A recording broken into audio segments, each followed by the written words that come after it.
ኣብ ምምሕዳር ከባቢ በይሉል ኣላሌ ሓድሽ ፕሮጀክት ጽሩይ ዝተማይ ተዋዲዱ ነበርትን ሓለፍቲ ምምሕዳርን ኣብ ዝተረኽብሉ ዝተኻየደ ስነ ስርዓት ምምራቕ ድማ ሓላፊ ክፍሊ ምምሕዳርን ፋይናንስን ዞባ ደቡባዊ ቀይሕ ባሕሪ ኣቶ ክብሮም ንራእዩ ኣብ ዘስምዖ ቃል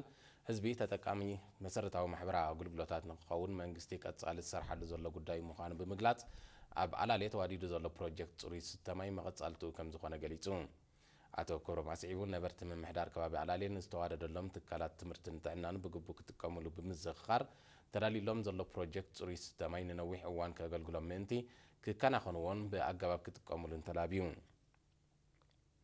ወኪል ሓላፊ ክፍሊ ትሕተ ቅርፂ ዞባ ደቡባዊ ቀይሕ ባሕሪ አቶ ተስፋ ማርያም ዮሃንስ ብወገኑ እቲ ዝተዋደደ ሓድሽ ፕሮጀክት ማይ 5 ሚልዮን ናቕፋ ወፃኢ ከም ተገብሮ ብምሕባር ህዝቢ ኣብ ምዕዋት ፕሮጀክት ንዘርኣየ ተሳታፍነት ሞጊሱ ካብ ነበርቲ ኣላሌ አቶ ሓሰን ሬዶን ወይዘሮ ዒሻ ዓሊን ብወገኖም ዝተዋደደ ሓድሽ ፕሮጀክት ማይ መርኣያ ናይቲ ማሕበራዊ ፍትሒ ንምንጋስ ዝካየድ ዘሎ ጻዕሪ ምዃኑ ብምጥቃስ ብወገኖም ካብኣቶም ዝሕተት ንኸማልኡ ድልውነቶም ኣረጋጊጾም ንርሑቕ ከባቢታት ቀዳምነት ፖሊሲ መንግስትና ተጠቀምቲ ኩሉ ማሕበራዊ ኣገልግሎታት ክንከውን ኣኽኢሉና እዩ ዝበለት ወይዘሮ ሸሪፋ ኣሕመድ ብወገና ጠለባቶም በብመድረኹ ይማልኣሎም ከም ዘሎ ገሊጻ ኣላሌ ኣብ ንኡስ ዞባ ደቡብ ደንካልያ ምምሕዳር ከባቢ በይሉል ትርከብ